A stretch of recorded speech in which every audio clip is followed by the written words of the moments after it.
ನಮಸ್ಕಾರ ಸ್ನೇಹಿತರೆ, ನಾನು ವಿಜಿತ್ ವಸಿಷ್ಠ ಟೆಕ್ ಅನ್ವೇಷಣೆ ಯೂಟ್ಯೂಬ್ ಚಾನಲ್ನಿಂದ. ಇವತ್ತಿನ ಈ ಒಂದು ವಿಡಿಯೋ ಬಂದ್ಬಿಟ್ಟು ಯೂಟ್ಯೂಬ್ ಕ್ರಿಯೇಟರ್ಸ್ನವರಿಗೆ.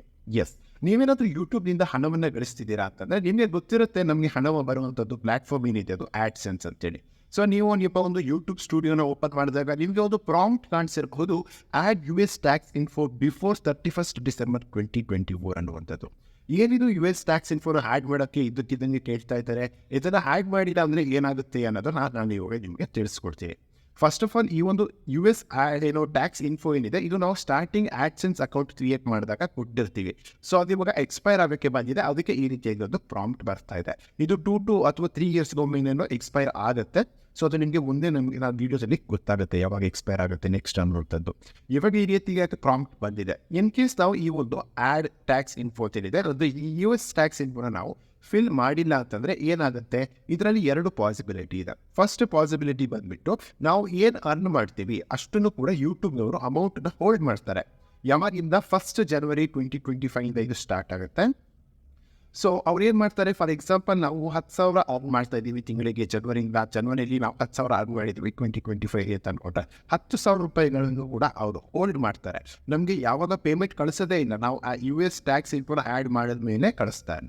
ಈ ಒಂದು ಪಾಸಿಬಿಲಿಟಿ.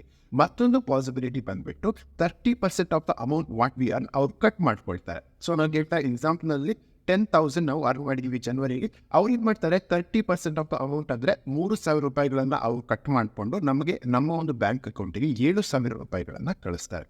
ಸೊ ಈ ರೀತಿಯಾಗಿ ಆಗಬಾರ್ದು ಅಂತಂದರೆ ನಾವು ಈ ಒಂದು US ಟ್ಯಾಕ್ಸ್ ಇನ್ಫೋನ ಫಿಲ್ಅಪ್ ಮಾಡಬೇಕಾಗುತ್ತೆ. ಯಾವಾಗ ಫಿಲ್ಅಪ್ ಮಾಡಬೇಕು, ಇದನ್ನು 31st December 2024 ಒಳಗೇನೆ ಫಿಲ್ಅಪ್ ಮಾಡಿಕೊಳ್ಬೇಕು. ಸೊ ಈಗಲೂ ಕೂಡ ಫಿಲ್ಅಪ್ ಮಾಡ್ಕೊಳ್ಬೋದು, ತಡ ಮಾಡಿಬಿಡಿ. ಅದಕ್ಕೆ ನಾನು ವೀಡಿಯೋ ಮಾಡ್ತಾ ಇರೋದು ನಿಮಗೋಸ್ಕರ.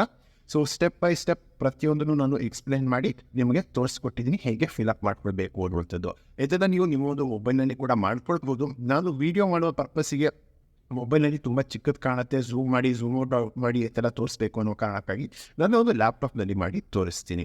ಓಕೆ, ಸೊ ಇವಾಗ ನನ್ನ ಒಂದು ಲ್ಯಾಪ್ಟಾಪ್ ಸ್ಟೇನಲ್ಲಿ ಸಿಗ್ತೀನಿ. ಸೊ ಯಾವುದಾದ್ರೂ ಒಂದು ಬ್ರೌಸರ್ನ ಓಪನ್ ಮಾಡ್ಕೊಳ್ಳಿ ನೀವು. ನಾನಿಗೆ ಗೂಗಲ್ ಕ್ರೋಮನ್ನು ಯೂಸ್ ಮಾಡ್ತಾ ಇದ್ದೀನಿ. ಗೂಗಲ್ಗೆ ಹೋಗಿ ಆ್ಯಡ್ಸೆನ್ಸ್ ಅಂತ ಸರ್ಚ್ ಮಾಡಿ. ಇಲ್ಲಿ ಫಸ್ಟ್ ವೆಬ್ಸೈಟನ್ನು ನಾನು ಓಪನ್ ಮಾಡ್ತಾ ಇದ್ದೀನಿ. ನಮ್ಮ ಬಳಿ ಆಲ್ರೆಡಿ ಆ್ಯಡ್ಸೆನ್ಸ್ ಅಕೌಂಟ್ ಇದೆ. ಸೈನ್ ಇನ್ ಅನ್ನೋದ್ರ ಮೇಲೆ ಕ್ಲಿಕ್ ಮಾಡಬೇಕು, ಸೈನ್ ಇನ್ ಆಗಿ. ಸೊ ನಿಮಗೆ ಪಾಸ್ವರ್ಡ್ ಇಮೇಲ್ ಅಡ್ರೆಸ್ ಕೇಳ್ಬೋದು, ಅದನ್ನು ಒತ್ತಿ ನಂದು ಆಲ್ರೆಡಿ ಲಾಗಿನ್ ಆಗಿದೆ. ಸೊ ಇಲ್ಲಿ ಮತ್ತೊಂದು ಮೇಲೆ ಆಪ್ಷನ್ ಬರ್ತಾ ಇದೆ ಆ್ಯಡ್ಸೆನ್ಸ್ ಫಾರ್ ಯೂಟ್ಯೂಬ್ ಅಂತ. ಸೊ ಅದನ್ನು ನಾನು ಆಮೇಲೆ ಎಕ್ಸ್ಪ್ಲೇನ್ ಮಾಡ್ತೀನಿ. ಇಲ್ಲಿ ಕೆಳಗೆ ಈ ಒಂದು ಆಪ್ಷನಿಗೆ ಹೋಗಬೇಕು ನಾವು, ಪೇಮೆಂಟ್ಸ್ ಅಂತೇಳಿ. ಈ ಆಪ್ಷನ್ ಬರ್ತಿಲ್ಲ ಅಂತಂದರೆ ಈ ಒಂದು ಹ್ಯಾಂಬರ್ಗರ್ ಮೆನು ಒತ್ತಿ ನೀವು ಮೊಬೈಲಲ್ಲಿ ಮಾಡ್ತಿದ್ದೀರಾ ಅಂತಂದರೆ ಅಲ್ಲಿ ಶೋ ಆಗುತ್ತೆ. ಪೇಮೆಂಟ್ಸ್ ಅನ್ನೋದ್ರ ಮೇಲೆ ಕ್ಲಿಕ್ ಮಾಡಿ ಪೇಮೆಂಟ್ಸ್ ಇನ್ಫೋ ಅನ್ನೋದ್ರ ಮೇಲೆ ಕ್ಲಿಕ್ ಮಾಡಬೇಕಾಗತ್ತೆ. ಇನ್ನು ನೋಡಿ, ಇಲ್ಲಿ ಆಲ್ರೆಡಿ ಒಂದು ನಮಗೆ ಮೇಲೆ ಪ್ರಾಂಪ್ಟ್ ಬರ್ತಾ ಇದೆ, action required there is something to check in your AdSense payments account ಅಂತ. ಸೊ ಅಲ್ಲೇ ಡೈರೆಕ್ಟಾಗಿ ಗೋ ಟು ಪೇಮೆಂಟ್ಸ್ ಅಂತ ಕೊಟ್ಟರು ಕೂಡ ಆಗುತ್ತೆ. ನಾನು ಇಲ್ಲಿ ನಿಮಗೆ ಆ ಒಂದು ಪ್ರಾಂಪ್ಟ್ ಬಂದಿಲ್ಲ ಅಂದರೂ ಕೂಡ ಹೇಗೆ ಹೋಗೋದು ಅನ್ನೋದನ್ನು ತಿಳಿಸ್ಕೊಡ್ತಾ ಇದ್ದೀನಿ. ಇನ್ನು ಇಲ್ಲಿ ಪೇಮೆಂಟ್ಸ್ ಅಕೌಂಟ್ ಆ್ಯಡ್ಸೆನ್ಸ್ ಇಂಡಿಯಾ ಅಂತ ಇದೆ. ಅಂದರೆ ಇವಾಗ ನಾವು ಓಪನ್ ಮಾಡ್ಕೊಂಡಿರುವಂಥದ್ದು ವೆಬ್ಸೈಟ್ಗಳು ಅರ್ನ್ ಮಾಡ್ತಾವಲ್ಲ ಅಂಥದ್ದು. ಅಲ್ಲಿ ನಾವು ಹೋಗಿ ಕ್ಲಿಕ್ ಮಾಡಿ ಯೂಟ್ಯೂಬ್ ಆ್ಯಡ್ಸೆನ್ಸ್ ಅಂತ ಕೊಡಬೇಕಾಗತ್ತೆ. ಇಲ್ಲಿ ನೋಡಿ, ಇವಾಗ ಪೇಮೆಂಟ್ಸ್ ಅಕೌಂಟ್ ಯೂಟ್ಯೂಬ್ ಇಂಡಿಯಾ ಅಂತ ಬರ್ತಾ ಇದೆ. ಇಲ್ಲಿ ನೋಡಿ, ಮತ್ತೆ ಆ ಒಂದು ಪ್ರಾಂಪ್ಟ್ ಬರ್ತಾ ಇದೆ, December 31st last date to submit new form ಅಂತ ಹೇಳಿ.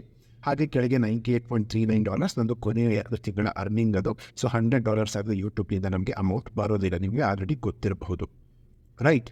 ಸೊ ಕೆಳಗೆ ಹೋಗಬೇಕು ನಾವು. ಇಲ್ಲಿ ಸೆಟ್ಟಿಂಗ್ಸ್ ಅಂತ ಕಾಣಿಸ್ತಾ ಇದೆ ಇಲ್ಲಿ. ಸೊ ಅದ್ರ ಮೇಲೆ ಕ್ಲಿಕ್ ಮಾಡಬೇಕು.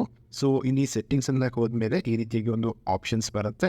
ಸೊ ಇಲ್ಲಿ ನಂದು ಕೆಲವೊಂದು ಬಸ್ಸಲ್ಲಿ ಇನ್ಫೋ ಇದೆ, ನಾನು ಅದನ್ನು ಹೈಡ್ ಮಾಡ್ತೀನಿ. ಓಕೆ, ಸೊ ಇಲ್ಲಿ ನಾವು ಸ್ಕ್ರೋಲ್ ಡೌನ್ ಮಾಡಬೇಕಾಗತ್ತೆ. ಸೊ ನಾವು ಇಲ್ಲಿ ಸ್ಕ್ರೋಲ್ ಡೌನ್ ಮಾಡ್ತಾ ಇದ್ದೀನಿ. ಇಲ್ಲಿ ನೋಡಿ, ಇಲ್ಲಿ ಯುನೈಟೆಡ್ ಟ್ಯಾಕ್ಸ್ ಇನ್ಫೋ ಅಂತ ಬರ್ತಾ ಇದೆ. ರೈಟ್ ಸೈಡಿಗೆ ಒಂದು ಪೆನ್ಸಿಲ್ ಮಾರ್ಕ್ ಬರ್ತಾ ಇದೆ, ಅದರ ಮೇಲೆ ಕ್ಲಿಕ್ ಮಾಡಬೇಕು. ಅಲ್ಲಿ ಕ್ಲಿಕ್ ಮಾಡಿ ಆದಮೇಲೆ ಮ್ಯಾನೇಜ್ ಟ್ಯಾಕ್ಸ್ ಇನ್ಫೋ ಅಂತ ಬರ್ತಾ ಇದೆ, ಅಲ್ಲಿ ಕ್ಲಿಕ್ ಮಾಡಬೇಕಾಗತ್ತೆ. ನಾವು ಮ್ಯಾನೇಜ್ ಟ್ಯಾಕ್ಸ್ ಇನ್ಫೋ ಅನ್ನೋದ್ರ ಮೇಲೆ ಕ್ಲಿಕ್ ಮಾಡ್ತಾ ಇದ್ದೀನಿ. ಎಸ್, ಇಲ್ಲಿ ನೋಡಿ, ನೆಕ್ಸ್ಟ್ ಪೇಜ್ನಲ್ಲಿ ನಮಗೆ 2 ಆಪ್ಷನ್ ಬರ್ತಾ ಇದ್ದಾವೆ, ಸಿಂಗಪೂರ್ ಮತ್ತು ಯುನೈಟೆಡ್ ಸ್ಟೇಟ್ಸ್ ಅಂತ ಹೇಳಿ. ಇಲ್ಲಿ ನಾವು ಇವಾಗ ಸಿಂಗಪೂರ್ನ ಇಗ್ನೋರ್ ಮಾಡ್ತಾ ಇದ್ದೀವಿ. ನಮಗೆ ಮೇನ್ ಕಾನ್ಸಂಟ್ರೇಟ್ ಮಾಡಬೇಕಾಗಿರುವಂಥದ್ದು ಯುನೈಟೆಡ್ ಸ್ಟೇಟ್ಸ್ ಅನ್ನೋದ್ರ ಮೇಲೆ. ಇಲ್ಲಿ ನಮಗೆ ಕೆಳಗೆ ಒಂದು ಆಪ್ಷನ್ ಬರ್ತಾ ಇದೆ, show tax details and documents ಅಂತ, ಅದ್ರ ಮೇಲೆ ಕ್ಲಿಕ್ ಮಾಡಬೇಕು. ಹಾಗೆ ನಾನು ಕೊನೆಯದಾಗಿ ಯಾವಾಗ ಸಬ್ಮಿಟ್ ಮಾಡಿದ್ದೆ ಈ ಒಂದು ಟ್ಯಾಕ್ಸ್ ಇನ್ಫೋ ಅನ್ನೋದು ಕೂಡ ಬರ್ತಾ ಇದೆ, ಜುಲೈ 20, 2021, 3 ಇಯರ್ಸ್ ಆಗಿದೆ. ಸೊ ಇದು 3 ಇಯರ್ಸ್ ವ್ಯಾಲಿಡಿಟಿ ಇರುತ್ತೆ ಇದರದ್ದು. ಸೊ 3 ಇಯರ್ಸ್ ಆಗಿದೆ. ಇಲ್ಲಿ ಮತ್ತೆ ಬರ್ತಾ ಇದೆ ಎಕ್ಸ್ಪೈರ್ಸ್ ಆನ್ 31st December 2024 ಅಂತ ಹೇಳಿ. ಸೊ ಅದಕ್ಕೋಸ್ಕರನೇ ನಾವು ಮಾಡ್ತಾ ಇರುವಂಥದ್ದು. ಇವಾಗ ಮೇಲೆ ಸಬ್ಮಿಟ್ ನ್ಯೂ ಫಾರ್ಮ್ ಅಂತ ಬರ್ತಾ ಇದೆ, ಅಲ್ಲಿ ಕ್ಲಿಕ್ ಮಾಡಬೇಕು. ಸ್ಟಾರ್ಟ್ ನ್ಯೂ ಫಾರ್ಮ್ ಅಂತ ಬರ್ತಾ ಇದೆ ನೋಡಿ. ಸೊ ಇದರ ಅರ್ಥ ನೋಡಿ, ಇವಾಗ ಪ್ರೀವಿಯಸ್ಲಿ ಸಬ್ಮಿಟೆಡ್ ಫಾರ್ಮ್ ವ್ಯಾನಿಷ್ ಆಗುತ್ತೆ ಅಂತ ಇದೆ. ನೋ ಪ್ರಾಬ್ಲಮ್, ನಾವು ಸ್ಟಾರ್ಟ್ ನ್ಯೂ ಫಾರ್ಮ್ ಅನ್ನೋದ್ರ ಮೇಲೆ ಕ್ಲಿಕ್ ಮಾಡಬೇಕು. ಅದಾದಮೇಲೆ ಮತ್ತೆ ನಮಗೆ ಈ ಒಂದು ಪಾಸ್ವರ್ಡನ್ನು ಕೇಳುತ್ತೆ, ಗೂಗಲ್ ಪಾಸ್ವರ್ಡು. ಇಲ್ಲಿ ಪಾಸ್ವರ್ಡನ್ನು ಕೊಟ್ಟು ನೆಕ್ಸ್ಟ್ ಅನ್ನೋದ್ರ ಮೇಲೆ ಕ್ಲಿಕ್ ಮಾಡಬೇಕು.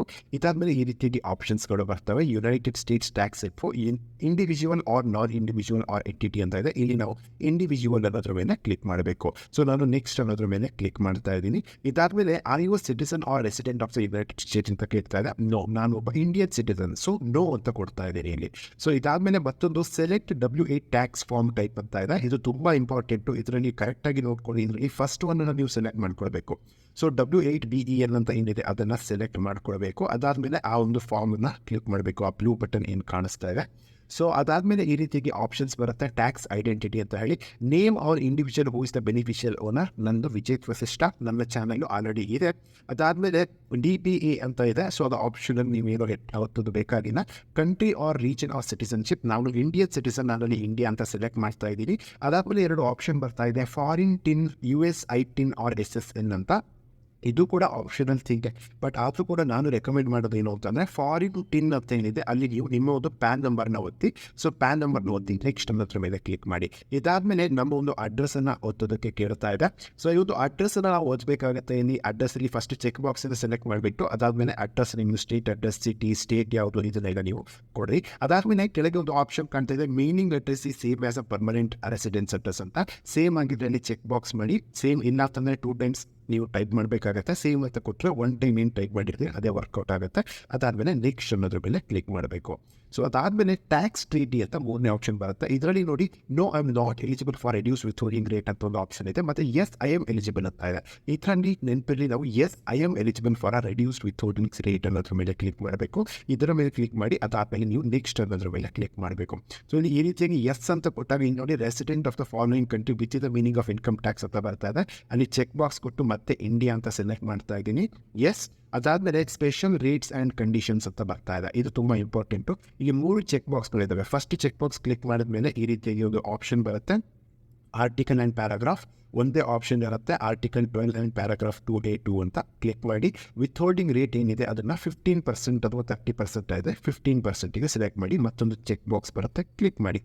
ಮತ್ತು second option check box, same procedure, article and paragraph, article 7 and paragraph 1 ಅಂತ ಸೆಲೆಕ್ಟ್ ಮಾಡಿ. ಇಲ್ಲಿ ವಿಥೋಲ್ಡಿಂಗ್ ರೇಟ್ ಮೇಲೆ 0 ಅಂತ ಸೆಲೆಕ್ಟ್ ಮಾಡಿ. ಇದಾದಮೇಲೆ ಮತ್ತೆ ಒಂದು ಚೆಕ್ ಬಾಕ್ಸ್ ಬರುತ್ತೆ, ಅದನ್ನು ಕ್ಲಿಕ್ ಮಾಡಿ. ನೆಕ್ಸ್ಟ್ ಥರ್ಡ್ ಒನ್ ಇತ್ತು motion picture and TV royalties. Same ಅದೇ ರೀತಿಯಾಗಿ ಆರ್ಟಿಕಲ್ಸ್ ಮೇಲೆ ಕ್ಲಿಕ್ ಮಾಡಿ. ಅಲ್ಲಿ ಒಂದು ಆಪ್ಷನ್ ಬರುತ್ತೆ, ಇದರಲ್ಲೂ ಕೂಡ 15% ಅಂತ ಸೆಲೆಕ್ಟ್ ಮಾಡಿ. ಚೆಕ್ ಬಾಕ್ಸ್ ಮೇಲೆ ಕ್ಲಿಕ್ ಮಾಡಿ, ನೆಕ್ಸ್ಟ್ ಅನ್ನೋದ್ರ ಮೇಲೆ ಕ್ಲಿಕ್ ಮಾಡಿ. ಸೊ ಇದು ನಿಮಗೆ ಅರ್ಥ ಆಗಿಲ್ಲ ಅಂತಂದರೆ ಮತ್ತೆ ಬ್ಯಾಕ್ ಹೋಗಿ ರಿಪೀಟಾಗಿ ನೋಡಿ. ಇದು ತುಂಬ ಇಂಪಾರ್ಟೆಂಟ್ ಸ್ಟೆಪ್ ಆಗಿರುತ್ತೆ. ನೆಕ್ಸ್ಟು 4th ಸ್ಟೆಪ್ ಬಂದುಬಿಟ್ಟು activities and services performed in US ಅಂತ. ನಾನು US-ನಲ್ಲಿ ಯಾವುದೇ ರೀತಿಯಾದ ಆ್ಯಕ್ಟಿವಿಟೀಸ್ನ ಮಾಡಿಲ್ಲ. ನೋ ಅನ್ನೋದ್ರ ಮೇಲೆ ಕ್ಲಿಕ್ ಮಾಡಿ. ಆ ಒಂದು ಚೆಕ್ ಬಾಕ್ಸ್ ಇದೆ, ಸರ್ಟಿಫಿಕೇಷನ್, ಅದರ ಮೇಲೆ ಕ್ಲಿಕ್ ಮಾಡಿ. ನೆಕ್ಸ್ಟ್ ಅನ್ನೋದ್ರ ಮೇಲೆ ಕ್ಲಿಕ್ ಮಾಡಿ. ನೆಕ್ಸ್ಟು ಟ್ಯಾಕ್ಸ್ ರಿಪೋರ್ಟಿಂಗ್ ಗೋ ಪೇಪರ್ಲೆಸ್ ಅಂತ ಇದೆ. ಇಲ್ಲ ಅಂತಂದರೆ ಮೇಲ್ನಲ್ಲಿ ಕಳಿಸ್ತಾರೆ. ಸೊ ಗೋ ಪೇಪರ್ಲೆಸ್ನಲ್ಲೇ ಇರಲಿ, ಐ ಅಕ್ಸೆಪ್ಟ್ ಅಂತ ಕೊಟ್ಟು ನೆಕ್ಸ್ಟ್ ಅಂತ ಕೊಡಿ. Next document review, same check box, next. ಮತ್ತು ಸರ್ಟಿಫೈ ಆ್ಯಂಡ್ ಸೈನ್ ಅಂತ ಇದೆ. ಸೊ ಇದು ಕೂಡ ಚೆಕ್ ಬಾಕ್ಸ್ ಕೇಳುತ್ತೆ.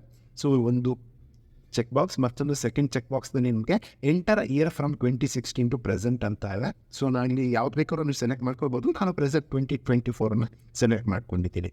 ಓಕೆ, ಸೊ ಇದಾದಮೇಲೆ ನೀವು ಬೇಕಾದ್ರೆ ಯಾವುದಾದ್ರೂ ಒಂದು ಸೆಲೆಕ್ಟ್ ಮಾಡ್ಕೊಳ್ಬೋದು. ಇದಾದಮೇಲೆ ನೆಕ್ಸ್ಟ್ ಆಪ್ಷನ್ ಬಂದುಬಿಟ್ಟು ಕೆಳಗೆ ಹೋದರೆ ನಮ್ಮ ಒಂದು ನೇಮ್ ಇರುತ್ತೆ ಆಲ್ರೆಡಿ. ಸೊ ಲೀಗಲ್ ನೇಮ್ ಅಂತ, ಸೊ ಯುವರ್ ಸಿಗ್ನೇಚರ್ ಅಂತ. ಸೊ ಈ ಒಂದು ಸಿಗ್ನೇಚರ್ ಏನಿದೆ, yes I am the beneficial owner of the tax identity section ಅಂತ, ಅದ್ರ ಮೇಲೆ ಕ್ಲಿಕ್ ಮಾಡಬೇಕು. ನೋ ಅನ್ನೋದ್ರ ಮೇಲೆ ಕ್ಲಿಕ್ ಮಾಡಿ, ಎಸ್ ಅನ್ನೋದ್ರ ಮೇಲೆ ಕ್ಲಿಕ್ ಮಾಡಬೇಕು. ನಾನು ಅನೀಗ ನೇಮ್ ಏನು ಹೇಳಿದೆ ಅದು ಇಲ್ಲಿ ಕರೆಂಟ್ ಬರ್ತಾ ಇದೆ, ಅದನ್ನು ಎಡಿಟ್ ಮಾಡೋಕ್ಕೆ ಯಾವುದೇ ರೀತಿಯಾದ ಆಪ್ಷನ್ ಇಲ್ಲ. ಅದಾದಮೇಲೆ ಸಬ್ಮಿಟ್ ಅನ್ನೋದ್ರ ಮೇಲೆ ಕ್ಲಿಕ್ ಮಾಡಬೇಕು.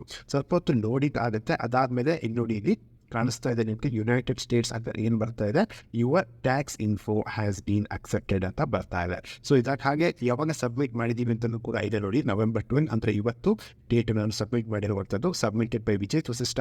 ಹಾಗೆ expires on December 31st, 2027. Next 3 years ಬಿಟ್ಟು ಎಕ್ಸ್ಪೈರ್ ಆಗ್ತಾ ಇದೆ. ಹೇಗಿತ್ತು ಇವತ್ತಿನ ವಿಡಿಯೋ?